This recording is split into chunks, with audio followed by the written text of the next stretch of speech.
గజం భూమి కేవలం 5,500 రూపాయలతో 135 గజాల భూమి కేవలం 7 లక్షలు మాత్రమే. నమస్తే సార్. నమస్కారం. పల్లవి ప్రశాంత్ని 14 డేస్ రిమాండ్కి తీసుకున్నారన్నది బయటకైతే వచ్చింది. పోలీసుల విచారణ ప్రకారం అయితే 14 డేస్ రిమాండ్ అసలు ఎందుకు, అండ్ ఎన్ని రోజులు ఇది ఇంకా ప్రొలాంగ్ అయ్యే అవకాశం ఉంటుంది అంటారు? ఈ లోపల ఏమైనా బయటకు వచ్చే అవకాశాలు ఉన్నాయా? ఈ కేసును అసలు ఏ విధంగా చూడొచ్చు? పల్లవి ప్రశాంత్ని నిన్న ఈవినింగ్ ఆయన బ్రదర్ రాజు ఇద్దరిని అరెస్ట్ చేయడం జరిగింది. నైట్ ఒక ప్రాంతంలో మారేడుపల్లిలో మన జడ్జి గారి నివాసం దగ్గర నుంచి పర్మిషన్ తీసుకొని జ్యుడిషియల్ రిమాండ్కి పోలీసు వాళ్ళు 14 డేస్ చంచల్గూడ జైలుకి పంపించారు. సో ఇప్పుడు మీ క్వశ్చన్ ఏంటంటే ఈ 14 డేస్ లోపలే ఉంటాడా, లేకపోతే తర్వాత ఇంకా ఎక్స్టెండ్ అవుద్దా, అసలు వస్తాడా రాడా, లోపలే ఉంటాడా అందరికీ క్వశ్చన్. ఇప్పుడు చట్టంలో ఏముంటుంది అంటే ఇన్వెస్టిగేషన్ చేయాలి. ఈ 14 డేస్ తీసుకున్నది దేనికి అంటే జైల్లో పెట్టినట్టు కాదు. ఓకే, అందరూ పల్లవి ప్రశాంత్ జైల్లోకి వెళ్ళిపోయాడు, జైలు కాదు, ఇది జ్యుడిషియల్ రిమాండ్. ఈ 14 డేస్లో దానికి ఒక ఇన్వెస్టిగేషన్ ఆఫీసర్ ఉంటారు, ఆయన దీన్ని ఇన్వెస్టిగేట్ చేస్తారు. పల్లవి ప్రశాంత్ని కూడా కొన్ని క్వశ్చన్స్ అడుగుతారు. ఏంటి, నువ్వేమైనా ప్రేరేపించావా, లేకపోతే నువ్వు కావాలని రెచ్చగొట్టావా, లేకపోతే అసలు నీకు సంబంధం లేదా, నిర్దోషి దోషి అన్న తర్వాత పల్లవి ప్రశాంత్ని ఇప్పుడు జస్ట్ కస్టడీకి తీసుకున్నారు, జ్యుడిషియల్ రిమాండ్కి తీసుకున్నారు. పనిష్మెంట్ కాదు ఇది. అందరూ అర్థం చేసుకోవాల్సింది ఏంటంటే పల్లవి ప్రశాంత్ జైలుకి వెళ్ళిపోయాడు, జైలు కాదు జ్యుడిషియల్ రిమాండ్. జైలుకే వెళ్ళాడు కానీ జ్యుడిషియల్ రిమాండ్, పనిష్మెంట్ మీద వెళ్ళలేదు. ఓకే, సో ఇప్పుడు ఈ వారం 10 రోజులు, ఈ 14 రోజులు ఎందుకు అడిగారంటే ఇన్వెస్టిగేషన్ ఆఫీసర్కి టైం దొరుకుతుంది, ఆ టైంలో ఇన్వెస్టిగేట్ చేసి ఈయన ఏమైనా ప్రేరేపించాడా అని అడుగుతారు. వాళ్ళు కూడా ఏం థర్డ్ డిగ్రీ ఏం యూజ్ చేయరండి. ఓకే, జస్ట్ క్రాస్ క్వశ్చన్స్ లాగా అడుగుతారు, అడిగి ఈయన ఏమైనా ఇన్వాల్వ్మెంట్ ఉందా అని అడుగుతారు. మరి ఇన్ని బస్సులు ఇన్ని ధ్వంసమైనప్పుడు, ఈయన టైటిల్ విన్నర్ అయినప్పుడు మరి దానికి కూడా సైడ్ ఎఫెక్ట్స్ ఉంటాయి కదా. టైటిల్ విన్నర్ వల్లనే ఇది జరిగింది అని అనుకుంటారు కాబట్టి సైడ్ ఎఫెక్ట్స్ ఇవే. Bigg Boss title winner side effects right. So ఈ సైడ్ ఎఫెక్ట్స్ కరెక్టా, అసలు ఈయన ఏమైనా ప్రేరేపించడా అన్నది కనుక్కొని ఒకవేళ ఈయనది ఏమీ లేకపోతే ఈయనను వదిలేస్తాం కూడా జరుగుతుంది. అండ్ ఈయనకి బెయిల్ కూడా త్వరలోనే వస్తుంది. ఓకే, బెయిల్ అప్లై చేస్తారు. సమాజానికి ఈయనకి హానికరం కాదు, మీకు ఈయన ఎప్పుడు పడితే అప్పుడు వచ్చి సహకరిస్తారు ఇన్వెస్టిగేషన్కి అని చెప్తే బెయిల్ కూడా ఇస్తారు. ఒకటి ఏంటంటే చాలా మంది మాట్లాడేది కామన్ మ్యాన్ కాబట్టి అంత ఈజీ అయిందా అరెస్ట్ చేయడం అని కూడా మాట్లాడుతూ ఉన్నారు సార్. ఇంకొకటి, అరెస్ట్ చేయడానికి చాలా కారణాలు ఉన్నాయి. ఒకటి ఏంటంటే ఆల్రెడీ పోలీస్ వాళ్ళు అలర్ట్ చేశారు, ఇటు నుంచి వద్దు ఇలా వెళ్ళకండి అన్న, తను అది క్రాస్ చేయడం వల్ల జరిగింది. అక్కడే తప్పు జరిగిందమ్మా, అర్థమైంది కదా మీకు. ఈ పల్లవి ప్రశాంత్ జాగ్రత్తగా అక్కడ వరకు బండి నడుపుకుంటూ వచ్చాడు, కానీ ఆ పాయింట్లోనే పల్లవి ప్రశాంత్ ఒక చిన్న మెలకు తెలియక, తెలుసు కదా అది తెలియక ఒక చిన్న మెలకు జరిగింది. అదేంటి అంటే ఈ పోలీస్ వాళ్ళు వెళ్ళి చెప్తాం జరిగింది. పల్లవి ప్రశాంత్ కార్లో కూర్చున్నప్పుడు ఆ వీడియోస్ కూడా కొన్ని వచ్చాయి, నేను చూశాను. నేను ఓన్లీ నాకు షోక్తో సంబంధం లేదు, నేను లీగల్ పాయింట్స్లో చెప్తున్నాను మీకు. కార్లో కూర్చున్నప్పుడు ఈ పల్లవి ప్రశాంత్ని ఇక్కడి నుంచి వెళ్ళిపోమంటామో, లేకపోతే నువ్వు బయటకు రా అటు సైడ్ వెళ్దామంటామో ఏదో జరిగినప్పుడు ఈ అబ్బాయి సహకరించలేదు. అవును, అక్కడ కూడా మళ్ళీ నేను రైతు బిడ్డ అంటాం జరిగింది. రైతు బిడ్డ అయితే ఏంటి, వేరే బిడ్డ అయితే ఏంటి, సమాజానికి హానికరంగా ఉండకూడదు ఎవరైనా కూడా. రైతు బిడ్డ అని చెప్పి ధ్వంసాలకు పాల్పడాలని ఎక్కడ రూల్ లేదు కదా. రైతు బిడ్డ అనే ఈయనను గెలిపించారు. అదే రైతు బిడ్డ అని నేను గొడవలు పడతా బయట అంటే ప్రాబ్లం. సో ఎప్పుడైతే ఈయన లా అండ్ ఆర్డర్ డిస్టర్బ్ చేస్తామని అనిపించిందో, ఎప్పుడైతే వీళ్ళు అడుగుతాం జరిగిందో, అవన్నీ విట్నెస్లు ఉన్నాయి. ఆ విట్నెసెస్ బేస్ చేసుకొని వీళ్ళు అరెస్ట్ చేసి ఉంటారని నేను భావిస్తున్నాను. కావాలని చేస్తుంటాడు పల్లవి ప్రశాంత్ అని నేను అనుకోవట్లేదు, పాపం తెలియక చేశాడు. దీని వైకేరియస్ లయబిలిటీ, అదే మనం అనుకున్నట్టు దీని వైకేరియస్ లయబిలిటీ యాజమాన్యం కూడా శిక్ష పడాలి. సో ఇది ఎక్కడ పడిందా లేదా అన్నది మనం ఎఫ్ఐఆర్ చూడాలి. క్లియర్గా ఎఫ్ఐఆర్ చూస్తే మనము ఈయనైతే A1లో ఉన్నాడు, A1 నేను ఉన్నప్పుడు మరి A2, A3, A4 ఎవరు ఉన్నారో వాళ్ళకి కూడా మరి అరెస్ట్ చేయాలి కదా, ఎందుకు చేయలేదు అన్నది మా అలాంటి వాళ్ళకి వచ్చే డౌట్స్. అదే డౌట్స్ మీకు కూడా వచ్చినాయి. ఇప్పుడు A2, A3, A4లో గొప్ప వాళ్ళు ఉన్నారు, మరి A1 ఒక్కడే బీదోడు కదా సార్, రైతు బిడ్డ కదా, పాపం మట్టి తిన్నాడు ఆయన. చాలామంది షోస్లో చూసాం కదా, మట్టి తిన్నాడు, అది తిన్నాడు, రైతు బిడ్డ అన్నాడు. సో ఆ బీదోడు కాబట్టి వేస్తారా, ఈ గొప్ప వాళ్ళని లోపల వేయరా అని మీరు అడుగుతారు, రైట్. సో డెఫినెట్గా ఆ డిస్క్రిమినేషన్ మనకి అనాదిగా కనిపిస్తూ వస్తుంది. సొసైటీలో ఎప్పుడు ఉంటుందమ్మా అది. ఎకనామికలీ వీకర్ సెక్షన్స్కి, హయ్యర్ సెక్షన్స్కి ఆ డిస్క్రిమినేషన్ ఎప్పుడూ ఉంటుంది. చట్టం తన పని తను చేసుకుంటూ ఉంటుంది, చట్టానికి ఎవరు చుట్టాలు లేరు. అయినా కూడా చట్టంలో చుట్టాలు ఎలా వస్తారంటే ఈ చట్టంలో ఉన్న వాళ్ళల్లో కూడా డిస్క్రిమినేషన్, గొప్ప బీద, ఇవన్నీ కొంతమంది ఒక 10% to 15% ఈ డిపార్ట్మెంట్స్లో కూడా కొంతమంది వల్ల ఈ చెడ్డ పేరు వస్తూ ఉంటుంది.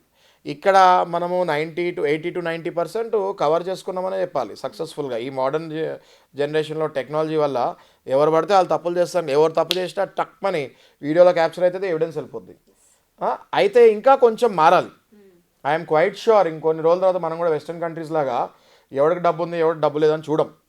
కానీ ఇంకా ఇప్పుడు అన్ఫార్చునేట్లీ అది జరుగుతుంది అని నేను స్ట్రాంగ్గా చెప్పగలుగుతాను. ఎందుకంటే ఇది కళ్ళ ముందు కనిపిస్తున్న ఒక ఇంకా కొన్ని జనరేషన్స్ పడుతుందాం, ఇంకో 30-40 ఏళ్ళు పడితే కానీ మనం గొప్పవాడు ఎవడో బీదో ప్రతి జాబ్కి రెస్పెక్ట్ ఇస్తాము. డిగ్నిటీ ఆఫ్ లేబర్ మన కాన్స్టిట్యూషన్లోనే ఉంది, అది డిగ్నిటీ ఆఫ్ లేబర్.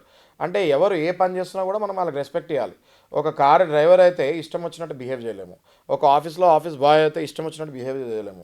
ప్రతి మనిషికి వాళ్ళు చేసే జాబ్కి మనం రెస్పెక్ట్ ఇవ్వాలి. డిగ్నిటీ ఆఫ్ లేబర్ అన్నది వెస్ట్రన్ కంట్రీస్లో ఉన్నట్టుగా మన భారతదేశంలో లేదు. కానీ అది 80-90% వరకు చేంజ్ అయ్యారు. ఇంతకు ముందుకి ఇప్పటికీ మనం చూస్తే అన్టచబిలిటీ కానివ్వండి, అట్రాసిటీ కానీ ఈ కేసెస్ బాగా తగ్గాయి. పోను ఇంకో 30-40 ఏళ్లలో ఇది సమాప్తం అవుతుందని నేను ఎక్స్పెక్ట్ చేస్తున్నాను, అవ్వాలని కోరుకుంటున్నాను. సో ఇందులో ప్రశాంత్ బీదోడే అని లోపలేసారా, గొప్పలని లోపలేదని ఈ క్వశ్చన్ నాకు కూడా క్వశ్చన్ మార్క్లానే ఉంది. అండ్ ఇంకోటి ఏంటంటే అక్కడ ఒక చిన్న అర్థం చేసుకుని ఉంటే బాగుండేది, ఆ గెలిచిన ఆనందమో లేదంటే. అంటే ఇందులో నేను ఆ అబ్బాయిని తప్పు పట్టానండి. అబ్బాయి అర్థం చేసుకోలేదంటే లా పట్ల అవగాహన లేదు. కానీ యాజమాన్యంలో ఎంతోమంది లీగల్ ఎక్స్పర్ట్స్ ఉంటారు, ఈ షోకి ఎంతోమంది లీగల్ ఎక్స్పర్ట్స్ ఉంటారు. ప్రైమా ఫేసి పోలీస్ డిపార్ట్మెంట్ కూడా ఇక్కడ గొడవ పడుతుందని ఎక్స్పెక్ట్ చేయొచ్చు. ఎక్కడో వీళ్ళందరూ చేసిన మిస్టేక్స్ కూడా ఓన్లీ ఆ అబ్బాయి నెత్తికి చుట్టుకున్నాయని నేను భావిస్తాను. ఆ అబ్బాయి టైం బాగుంది టైటిల్ గెలిచాం అనుకున్నాం, కానీ టైం బాగాలేదు కాబట్టి టైటిల్ గెలిచాడు. ఆ టైటిల్ గెలవకపోతే అబ్బాయి కూడా 10 రోజుల ముందు ఇంటికి వెళ్ళిపోయాడు. టైటిల్ గెలుస్తాం వల్ల ఈ అబ్బాయి జైలుకి వెళ్ళాడు. మీరు అన్నట్టుగానే నాకు ఆలోచిస్తే అనిపిస్తుంది, అక్కడ నిజంగానే లీగల్ వాళ్ళు ఉంటుంటారు, పోలీసుల వాళ్ళు ఉంటుంటారు, దానికి సంబంధించిన ఈ విధంగా ఉండాలి అన్న బౌండరీస్ని సెట్ చేసే వాళ్ళు ఉంటారు. అవన్నీ అవగాహన ఎవరు చేయించలేదంటారా, వాళ్ళే కారణం అంటారా ఇవాళ ఈ అబ్బాయి జైలుకి వెళ్ళడానికి? ఇది ఏ విధంగా చూడొచ్చు? ప్రాథమికంగా నా పర్సనల్ ఒపీనియన్ యాజమాన్యమే కారణము, పోలీసు వాళ్ళు కూడా కాదు. పోలీసు వాళ్ళకి బిగ్ బాస్ షో అన్నది వాళ్ళకున్న టెన్షన్లలో అది 0.1%. పోలీస్ అంటే ఏంటి, సమాజం సొసైటీలో ప్రతి క్షణం ఏం జరుగుతుందో కాపాడుతూ ఉండాలి. వాళ్ళందరూ బిగ్ బాస్ షో అని చెప్పేసి ఇక్కడికి వచ్చేసి ముందే ఇమాజిన్ చేస్తున్నారు, రాంగ్. అది యాజమాన్యము ముందుగానే అట్లీస్ట్ పండగించి ఇది ఇలా అవబోతుంది అన్నది అజంప్షన్లోకి వచ్చి పోలీస్ డిపార్ట్మెంట్కి ఒక రిక్వెస్ట్ ఇచ్చి ఉంటే అప్పుడు పోలీస్ డిపార్ట్మెంట్ సరైన సెక్యూరిటీ పెట్టి అసలు అక్కడికి రానిచ్చేవాళ్ళే కాదు. ఇప్పుడు పోలీస్ డిపార్ట్మెంట్ అన్నది చాలా పెద్ద డిపార్ట్మెంట్ అమ్మ, దానికి ఎక్స్ట్రా ఫోర్స్ కావాలి అంటే వాళ్ళు తెప్పించుకుంటారు. నార్మల్గా పోలీస్ వాళ్ళు ఎక్స్ట్రా ఫోర్సెస్లో ఎందుకు ఉంటారండి? ఇప్పుడు ఎలక్షన్స్ టైంలో మరి పోలీసు వాళ్ళు లేకుండానే ఇన్ని ప్రచారాలు, ఇన్ని రోడ్ షోస్, గొడవలు లేకుండా జరుగుతాయా?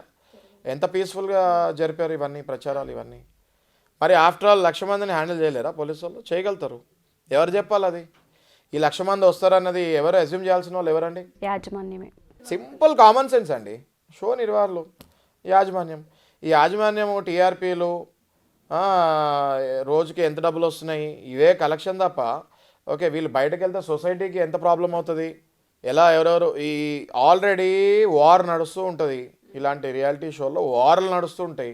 బయట సైన్యాలు అవుతున్నాయి, బయట ఆర్మీలు అవుతున్నాయి. ఈ సైన్యాలు ఏంటి, ఆర్మీలు ఏంటి? ఫస్ట్ ఆఫ్ ఆల్ టెలివిజన్కే పరిమితమైన వాళ్ళు ఇలాంటివి, రైట్? సమాజానికి ఏమి ఇస్తున్నారు మీరు? ఒక మనిషిని సపోర్ట్ చేయాలంటే ఇంతమంది రోడ్ల మీద పడిగొట్టుకోవాలా? కాదు కదా.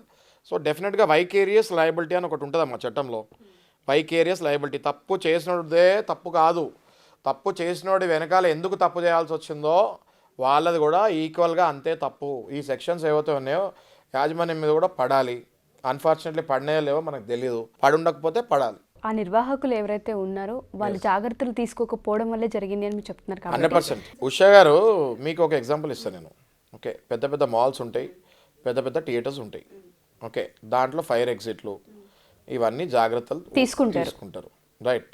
ఎందుకు అది ఎవరిది రెస్పాన్సిబిలిటీ? ఆ మాల్స్దా లేకపోతే అందులో వచ్చిన పబ్లిక్దా? మాల్స్ వాళ్ళు. నేను షాపింగ్కి వెళ్ళాను, ఓకే, నేను బయటకు సేఫ్గా రావాలి, అది ఎవరి రెస్పాన్సిబిలిటీ? మాల్దే కదా, కామన్ సెన్స్ కదా. సేమ్ అట్లాగే ఈ కంటెస్టెంట్స్ లోపలికి వెళ్ళారు, వాళ్ళు బయటకు సేఫ్గా పంపించాలి. వీళ్ళు పంపించలేకపోయారు, ఫెయిల్ అయ్యారు కదా. పల్లవి ప్రశాంత్ని ఎందుకు పట్టుకున్నారు?